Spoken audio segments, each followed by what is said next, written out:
Today on The College Voice, join me and all the other women in our cast to discuss our top role models in celebration of Women's History Month. And how will Bella and Anna survive the craziest drink ever from Dunkin'? You get ads on your phone that are personalized to you? The College Voice discusses if these ads are creepy or cool. Wait, what camera am I looking at now? Because I took 3.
Hello, everybody, and welcome to the College Voice. How is everyone feeling? I'm doing pretty good. How are you? First week of March, so it's nice. It feels like it's going by actually quickly, surprisingly. What about you guys?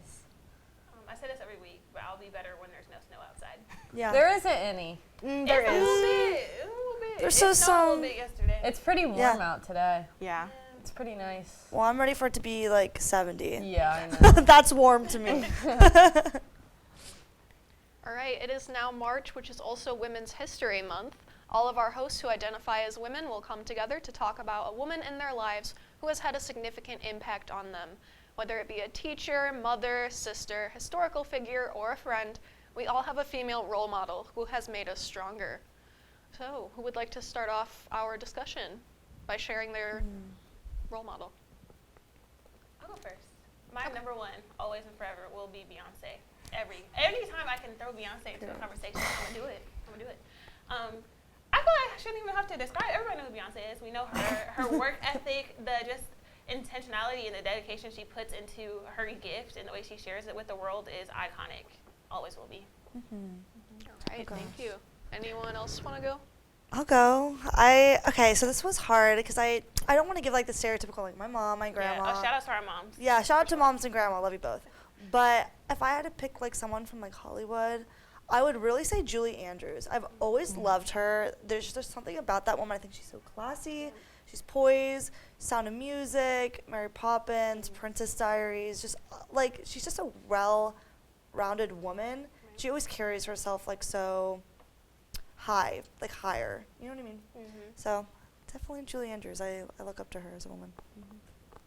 I think for me, mine would be probably Jennifer Lawrence, just because like she's one of the few women in Hollywood who like go beyond being just a woman and is not afraid to like show her masculine side on top of her feminine side. Like she's not acting That's true. perfect all the time, and like she's okay with being like, I'm not this pretty lady all the time on camera. So That's a good one. What about you, Shayna? I know we talked about not going the basic route, but my number one role model in my life is my mom, just because she raised me and my younger brother as a single parent. She always made ends meet. She always got her bills paid. We never wanted for anything, and she was a damn good mom. Shout out to Shayna's mom. I love that. Thank you. That's a good one. what about you, Anna? Yeah, Anna. Well, are we doing like anything or? Yeah, Because honestly, anything. probably just like my friends. Like if we're just the girls. That's Yeah. a good The girl. one. Is it? Yeah, that's a really good Why? one. Oh, that's touching. Like, Okay. oh no. I thought it was pretty stereotypical, but yeah, just being around the girl friend group and all of that, I feel like, I don't know. I don't really like get into this stuff if you can't tell. I'm not the most like affectionate person. Like I don't like look up to people and like bow down. It's like, more like subconscious for yeah. you. Yeah. Does that make sense? Yeah, Like this is I just like don't really like think about this stuff that No, much. I understand that. Do we have any other like role models? Maybe like teachers. I would Aunts. say my Hollywood person, like my Hollywood Yeah. favorite celebrity is Ariana Grande. But why? Yeah, And- but why? Why her? Well, I think she's just very talented in everything she does. Like, and she has like her foot in like everything. That's true. And yeah. it's just, I don't know. And JoJo Siwa. JoJo. JoJo Siwa. Here you go. Yeah, that's a good one. I think That's a good one. It came to me. For me, another one I would say is like the stereotype of the cool aunt, because really the aunt Yes. is this one like you can go to for your problems without fearing repercussions when you get in trouble. So I'd say one of my aunts. That's a good one.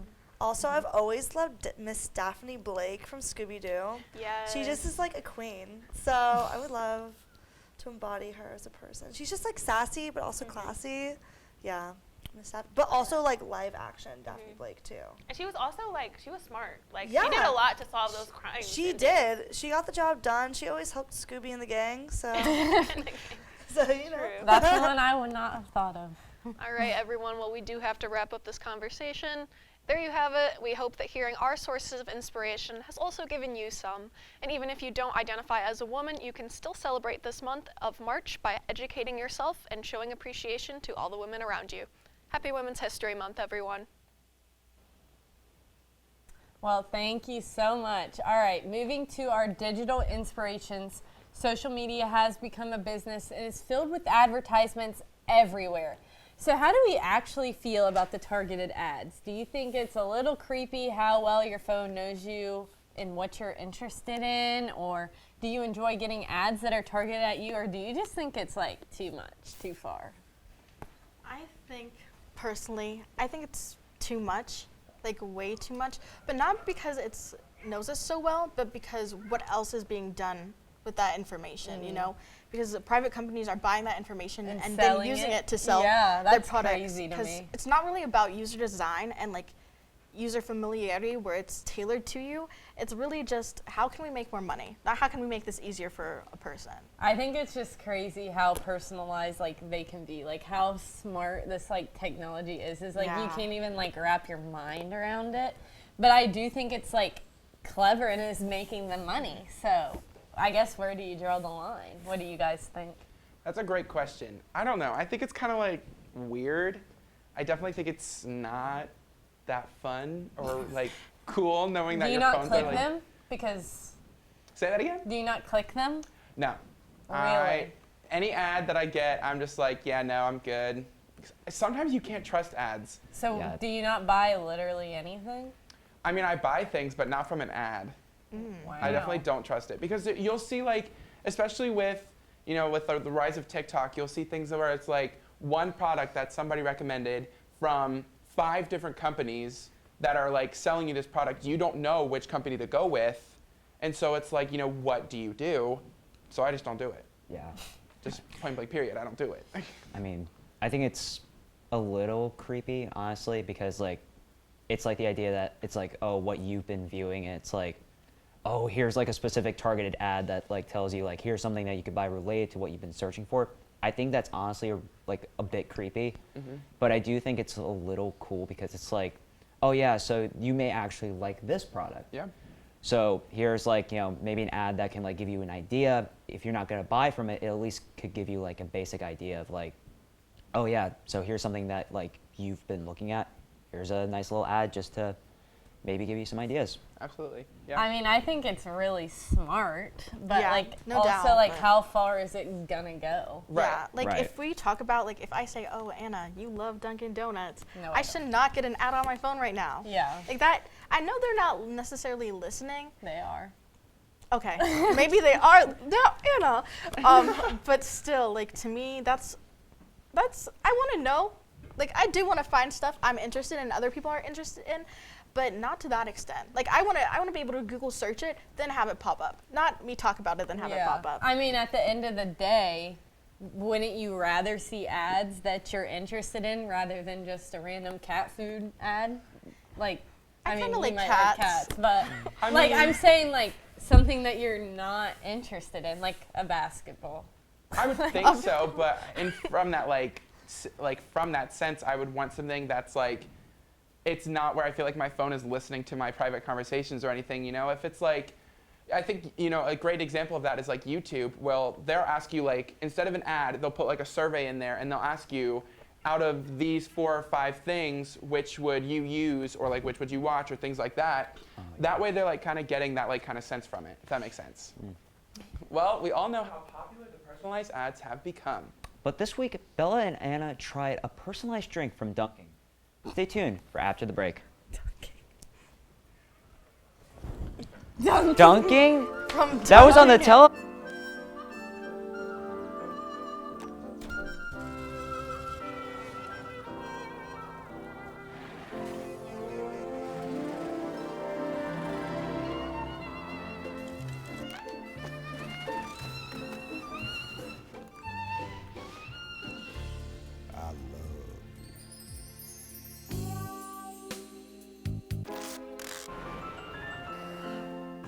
Can we get strawberries?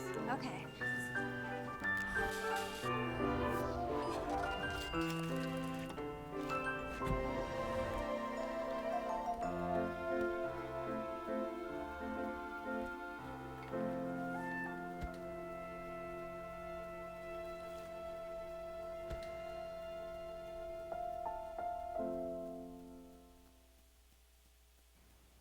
Welcome back. This week for Taste Test Tuesday, Bella and I went through the drive-thru at Dunkin' and told them to make us the craziest drink that he could think of. We also got festive for the first week of March and tried the new Shamrock Macchiato. It was an episode full of mystery concoctions. Check it out. Hello, Taste Test Tuesday viewers. Today we are here with the new Shamrock Macchiato from Dunkin', and we also asked them to make The craziest drink ever. looks like lake water. It looks really gross. It has a greenish tint to it. Ooh.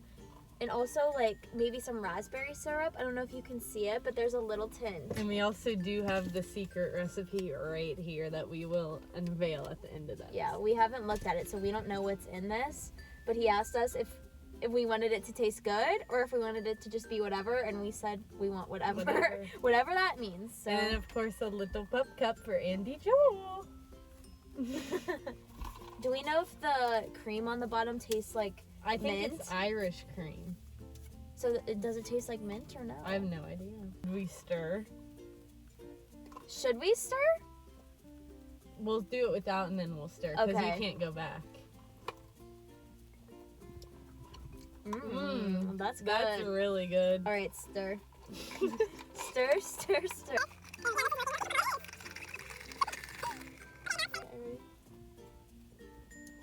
That definitely changed it up. It made it a little more bitter once you stir it. Yeah, because we were just getting like the cream. The cream. It's still good. It is pretty good. It's not too sweet. I mean, if you were just drinking the cream, it was like pretty sweet, but it's a good combo. I'm trying to think of what No the cream mint. tastes like. No mint. No mint. The cream has this slight, subtle cherry undertone. What? You don't I taste think it? it's Irish cream. I don't know what Irish cream tastes like. I'm tasting a subtle Cherry? undertone of cherry.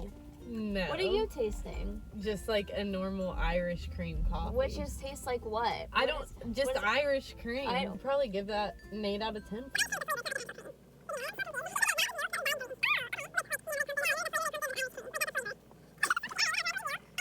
I mean, that was pretty good. I'd probably give it a 7 out of 10. The main event is here. It's literally lake water. Like that actually looks. It's like green lake water. It is green. You're scared? I mean, it's at the end of the day, it's coffee and like probably just some sweet syrup, so it can't be that bad. It's not like they'd put boogers What if in it's it. like really good? What if there's boogers in it? Okay. Just kidding. Okay. Ooh. There's definitely raspberry in that. And like berry mixed Yeah. with bitter. You like it? I don't. It tastes like a dark chocolate covered raspberry. I do not like that at all. You could drink that. Yeah, I'm not having this like terrible reaction to it. I just taste raspberry. It's not that bitter, but like the flavor of the slightest bitterness with like all of this sweetness. It's disgusting. But my guess is raspberry, Irish cream, and coffee. Raspberry, coffee, and mocha. Okay. Let's see.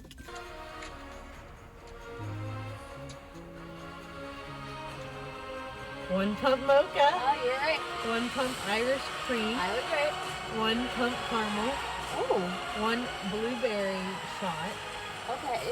one pump of blue raspberry, coconut milk, and iced tea. We definitely, I mean, we were pretty much on point. We We knew were. it was chocolate berry of some sort. Yeah. It just looked so gross. Like, I don't want berry flavor in my Yeah, coffee. no. Well, America may run on Dunkin'. But we'll run into you on next week's episode of Taste Test Tuesday. Bye. Bye. Well, what are your thoughts? I definitely think you got a berries and cream, berries and cream. It didn't look bad, but I also don't like coffee, and I think I would not like it. Yeah, that kind of, not gonna lie, I probably would not have drank that. That looked like just sugar. No. I don't would know. try the macchiato. It was Irish cream macchiato. Well, it's just called a Shamrock Macchiato, but That I like would try too. on the menu it says Irish cream. We didn't know if it was Okay. gonna be mint, but do you guys know what Irish cream is? I Like, actually do No. not. it's like a No. flavor. So like if you got caramel flavor, like it's a syrup. It's not Yeah. a cream. I've Like heard the of it Irish before, but cream's never a had flavor. it. That's what I had to Got you, explain to got her. you. For So 10 they minutes. dyed the milk green and added Irish cream flavoring. Okay. Yeah, I would try that. Yeah. I don't have the best luck with Dunkin'. Everything's gross Me to me. either. But I'm willing to try something new. Yeah. I would recommend that one, honestly. I'm a little curious. You said there was blue raspberry syrup in that? In the mystery one, yeah. They that's have great. blue Really? raspberry syrup? I think because they make like the culottes or something. Okay. I don't know. When he was making it, we were watching him and he's like running all around, pumping all these different things in it, and we were like, oh my gosh. And then he just handed it to us, and I was like, would you be able to write down what you put in that? He's like, sure. We start filming. All of a sudden, some guy's running through the doors at Dunkin' to come to the car. It scared me, and then he's like, what's your YouTube channel? So he wanted to see us taste test his creation. Yeah. Aw. So, yeah, I'm sure he'll be watching that. I hope on you gave him a Tuesday. shout out. What? I hope you gave him a shout out. I think we did, but yeah, I think we did. No, I Probably. cut it out. Oh. Wow. But yeah, it was definitely an interesting one. So, Well, as much as we love how colorful this new drink is, we also love talking about another known thing, and that is colorful pride. Today, our hosts sit down to discuss important LGBTQ issues. All right, so recently we have seen more and more restrictions against the LGBTQ plus community in America. This can be really damaging and scary to anyone in the community. Today, we'll sit down to have a real and open discussion on how to help and take care of your friends who are in the LGBTQ plus community. All right, guys. So, yeah, we're getting a little deep with this conversation. It's a little scary, but it has to be said, and I think it's important to get out this kind of conversation. So what do you guys think if someone who was in the LGBTQ plus community came up to you and said that they're afraid of what could happen in our own state because of what happened in examples like Florida and Texas? How would you guys start the conversation with being able to help them? I think for me, as someone who is also in the community, I think I'd ask them, are they comfortable being out? Absolutely. And having other people know they are gay. Yeah. And if so, am I able to like mention that around friends and family first? And then I wonder if like how far they want that information to go. Absolutely, Because for yeah. some people, it's immediate friends and family, that's it. But like the potential danger comes in when you involve strangers into the Yeah. situation. I think it's very important that you brought that up because it's important to know that if someone who wants to, come out to you or anything like that along those lines, you're being trusted as that person, as that almost like the guidance that they need and they want, and they're coming to you for it. So you should be there as that person and be that support for them if they want that support. And so you shouldn't have to make them fear you going around and saying anything like that. Shannon and Ryan, what do you guys think? Yeah, I mean, I've been out and proud for quite some time now. It's been a very long time. And just like having someone talk to me about like if they're coming out or something, I mean, first off, I would just thank them for, even coming to talk to me about this. Absolutely. Because right now in these times, it's such a scary time. Like Absolutely. coming out is like harder than it has ever been, which is not what it should be. I would say it should be getting easier with time, but I just feel like with all these new legislations and all this stuff that's like making it harder, it's making people less like, should I come out? Should I stay in? Like, what's all this going on? It just makes it harder. Yeah. What I'd like to add, I think what all this comes down to with these new legislations, these new statements that are blatantly homophobic, I think what this comes down to is how much we tolerate as a society, because they're obviously finding a way to, they feel like it's okay to broadcast homophobia. And why is that? And I think it's because in day-to-day conversations, we do tend to tolerate a lot of remarks that are homophobic. So I think just in conversation, whenever you hear something, just immediately shoot it down. Like, even if it's your family members, my conservative family just kind of knows not to say anything homophobic around me because I will not tolerate it. Yeah, absolutely. That's a great thing to bring up. I definitely think that's a great conversation to go more into. Is that's another way to support is by being that voice to add more to the voices we maybe don't hear or to the voices that need more amplification, excuse me. I definitely think that we can also talk about the ways to support anyone in the community in general because, you know, there's donation spots, there's, you know, homes that they can go to if they feel like their home isn't safe. There's a bunch of different ways to support people, but I'm glad that we were able to talk about like that part of the conversation. And I think that we can also bring up the fact of, you know, allowing conversation to be had, but that conversation needs to find a way to grow forward and keep going forward instead of, you know, like going different ways and, you know, sideways and all those things. You know what I mean? I agree because I feel like a lot of the homophobic comments made, it's not like, oh, I think you're an awful person for being gay and you should like, you know. I think it's more so it's like this thing that's been ingrained into society over and over again. Yeah. And they don't really realize why it's homophobic or Right. why you can't say that. Right. And so if sometimes you're just like, you can't say that, that's bad. Right. They don't understand. So I think like you said, it's important to sit down and like really talk about the fact that like, here's why this is wrong and here's why this upsets me, rather than you can't just say this. Yeah, Focus on absolutely. education Yeah. rather than scolding. Right. I agree. Because even like the simple phrase, oh, that's so gay, like it doesn't seem like it's that big of a problem or it would be that big, but like when people say that, it's just something bad. Well, here at the College Voice, we support everyone. Whether or not we support the new mask mandate, you'll find out after the break.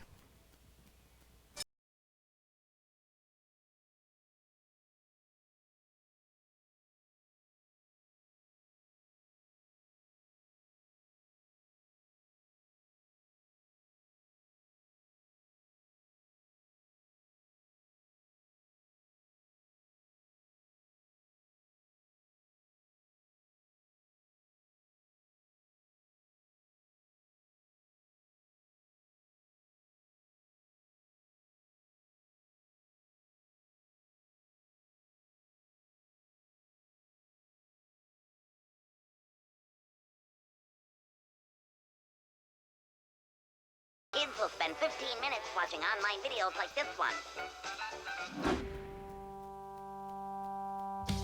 Brushing for 2 minutes now can save your child from severe tooth pain later. 2 minutes, twice a day. They have the time. As of now, I'm sure you heard the CDC's new updated mask and COVID policy. And recently, Kent State has lifted many restrictions on masks, making them only required in classes and a few other areas. How do you feel about these restrictions being lifted? Do you think it's too soon, or are you fully on board with them being lifted? Let's discuss. I mean, I'll start. I think the new policy is a little bit ridiculous. I think it makes no sense. There's no logic behind it. Either leave it the same or make it fully optional, because now it's just really confusing and it doesn't make sense. What is the hallway now a safe spot because I have to wear them in class, but I don't have to wear them walking down the hallway? Like, I mean, it just really is kind of infuriating because there isn't a logic behind it. Yeah. It's like such an awkward transition where I have people like walking up to me in the hallway and be like, are we allowed to wear masks? Are we supposed to be wearing masks? And like, it's just like this, it was just dropped on us with no explanation of like why it's changing or like why the CDC made this decision. I always feel like they're doing it because other schools are doing it. but they're not giving more details as to like why, like you guys have been saying. And yeah, like I don't know if I'm allowed to wear it in the hallway, like Anna was saying, or if I'm supposed to. I know you can't outside. It's like we have been doing that. But then the classroom, it's like you're still in the same proximity when you're in the hallway as you are in the classroom. You're still with those people in the classroom that you are in the hallway, that I am in the newsroom, that I am down here. It's just, you know what I mean? So it's frustrating. I'm excited to see that it's moving in that direction of masks going away because it gives me hope for what's next.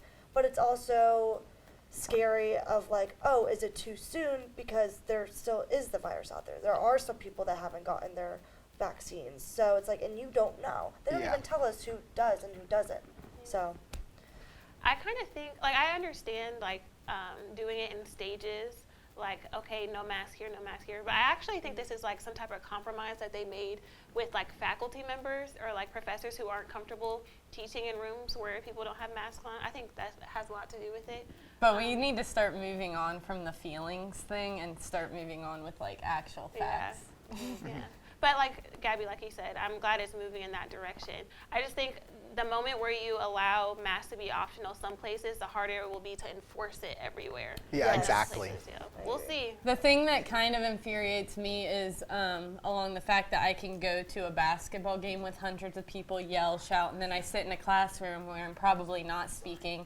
I'm in the same proximity, if not closer, and I have to wear one. Yeah. Why can I go to a basketball game with hundreds of people and it's a choice there, but it's not a choice in the classroom when I'm probably further away from I'm someone telling else? you, it has to do with faculty. I'm like 100% sure.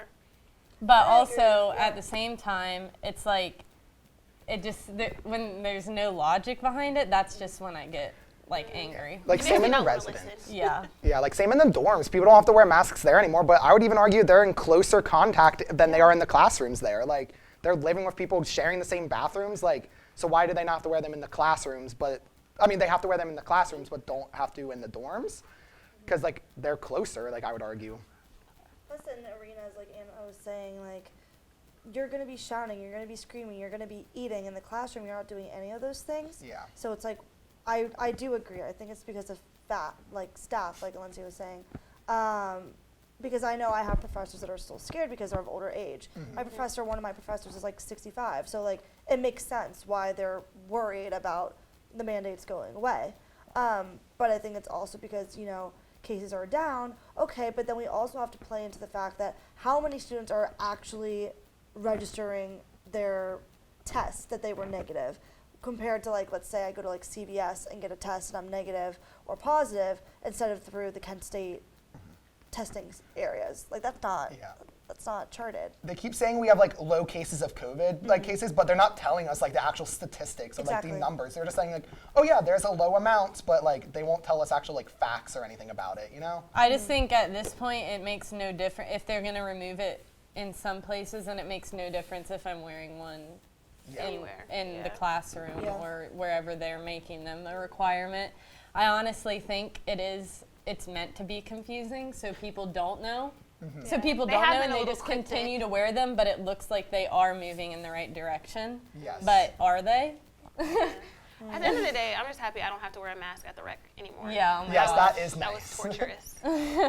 Yeah, I don't know. Overall, I just think it's more confusing and it doesn't make any sense. But honestly, the past 2 years as a whole with COVID have been confusing. So like, it really doesn't surprise me that nobody knows what they're doing still. And I feel like people are still trying to like process like, oh my gosh, like you have a face. Like we've been so True. like used to like just seeing eyes. I'm like, wow, I haven't seen some of these people's faces in 2 years. And now I'm finally getting to see them. It almost feels like I'm sinning, like getting to see their face. Well, you know, Well, that's all we have for you today. Thanks for joining us. Don't forget to subscribe to our YouTube channel, The College Voice, and to follow us on Instagram at thecollegevoice_KSU. But TB2 is not finished yet. Stick around for an upcoming episode of Kent Core tonight at 8 p.m. For all of your local news, stay tuned for your TB2 newscast at 6 p.m. We'll see you all next week.